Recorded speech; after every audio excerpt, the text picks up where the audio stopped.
Hi, my name is Marie and I'm here from Our Lady of Lourdes Hospital today with my colleague Gwen. We are going to go through a clinical audit that we undertook here in Our Lady of Lourdes Hospital in Drogheda. So the first step was we had to select a topic, and we decided to do an audit on improving pain management for the patients on the orthopaedic ward here in Our Lady of Lourdes Hospital in Drogheda. So we found that the prescribing of analgesia for patients on the orthopaedic ward was not in line with best practice and evidence-based management, specifically for post-operative pain. Staff didn't have any clear guidance available to them to assist them in prescribing or administering pain medicines to patients post-operatively. So the next step was we had to decide our criteria and standards. So we were fortunate that in January 2022, the HSE published a guidance document for opioid prescribing for acute non-cancer pain, post-operative pain and post-procedure pain.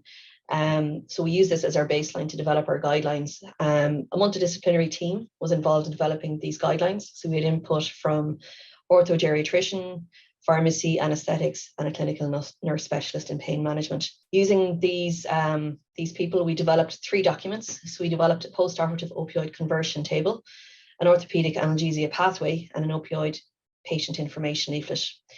These documents were presented to and approved by the local Drugs and Therapeutics Committee.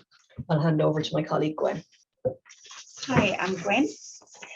So as Marie has said, the third stage then of the audit was to design an audit to and to collect data. So in line with that, we created a pro forma that was specific to this to the audit inquiries that we had, and it was based on the orthopedic analgesia pathway that we created. So in the ward that we used, New Grange Level 2, there were 29 admitted patients, and we audited all these patients.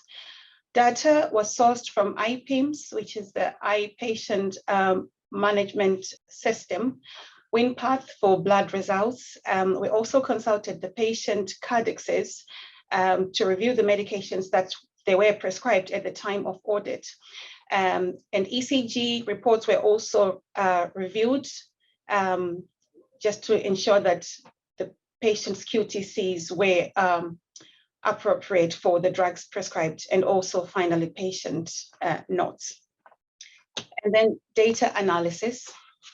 So this is the profile of the patient injuries of the admitted patients. And as you can see that the hip fractures were the majority of the injuries amongst the admitted patients.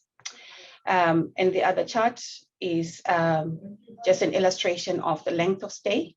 This table illustrates the results of appropriate and inappropriate prescriptions, and the worst performers were laxatives, NSAIDs, and of course opioids.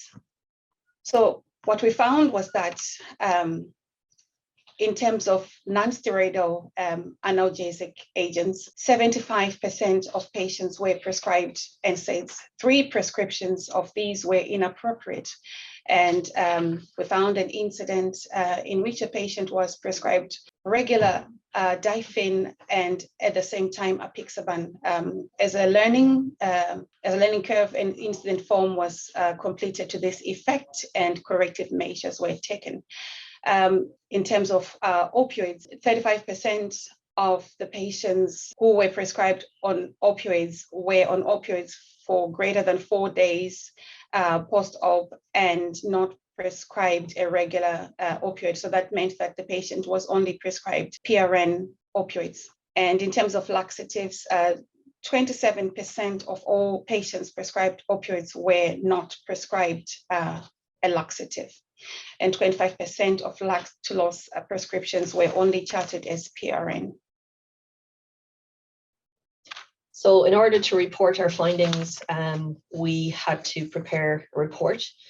So we prepared a clinical audit report, was completed and returned to the local clinical audit office, giving feedback on what we'd found and what our recommendations and actions were. We've also subsequently prepared posters for presentations at the HPI conference and the RCSI Quality and Safety Patient Conference. And we've also prepared a PowerPoint presentation, which we've used to give feedback to staff on the orthopaedic ward, given our findings. This is also going to be used as part of education sessions to roll out and educate new staff on the guidelines. And our project has also been showcased in a presentation by the local clinical audit team to the hospital management here in Drogheda.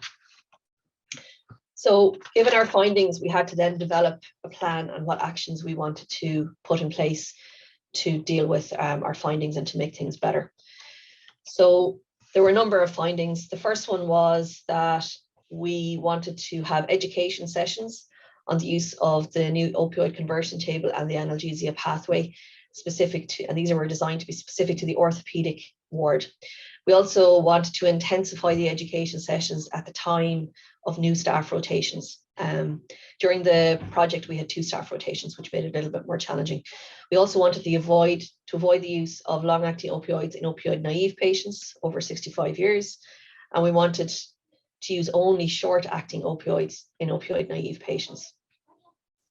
We also wanted all patients to be prescribed a short-acting opioid as regular and as required for at least 4 days post-operatively. We also wanted at a minimum 1 regular laxative to be prescribed to all patients who were prescribed an opioid.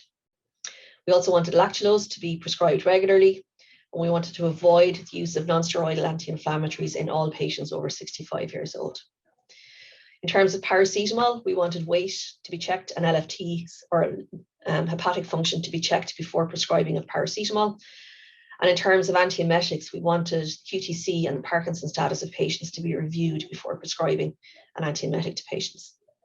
We also aim to introduce a patient information leaflet to be distributed to all patients prescribed opioids, and that was registered as a separate clinical audit with the local audit office. We also wanted to re-audit the impact of the introduction of the new guidelines and documentations and provision of training on the same at a future date. So in stage 7 of the audit process cycle was to re-audit. And to re-audit, we used the same, exactly the same performer as we had used in the initial audit, and this allowed for direct comparison of the findings. And these are the results from the audit: appropriate and against inappropriate prescriptions, and the number of interventions that were required to as corrective measures. And again, this is a comparison of the results from the initial audit, which was in July 2022, and also the results from the re-audit, which was in September 2022. So we found that the first 5 inquiries were improved. So the first 5 were improvements, and the last 2 then, which were paracetamol and antiemetics, were disimproved. So in terms of recommendation and learning from the audit and from the QI project itself, we gave feedback to the wards involved, highlighting the areas where there is need for continuous improvement. We are going to continue with regular education. And as Marie has said, that during the time of the non-consultant hospital doctor changeover, there is need for intensive educational drives, and we'll be advocating for that. And in order to embed the improvements, and we are considering the development of an electronic training module for staff. We have developed a pathway for analgesia prescribing in Newgrange Level 2, which is an orthopedic geriatric ward. We are going to develop this further in Newgrange Level 3, which is a surgical ward.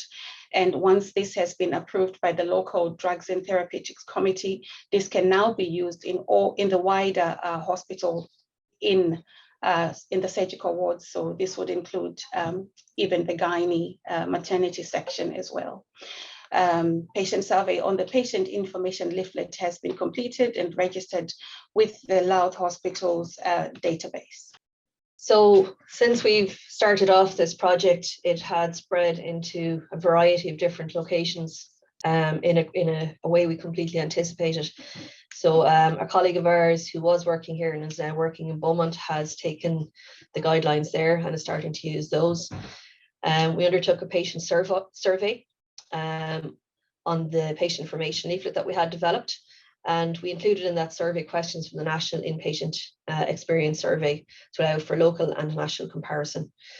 We've also, as Gwen has mentioned as well, been approached to develop a similar guideline for use on all surgical wards in the hospital, which we are in the process of setting up.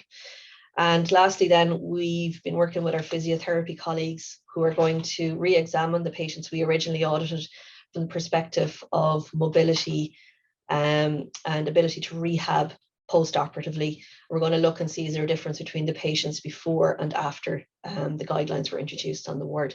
It's been a fun project to work on. I think we've both thoroughly enjoyed it, and it's great to see it going so far. These are the references that we would have used to develop the guidelines. So thank you for your time, and we welcome any questions.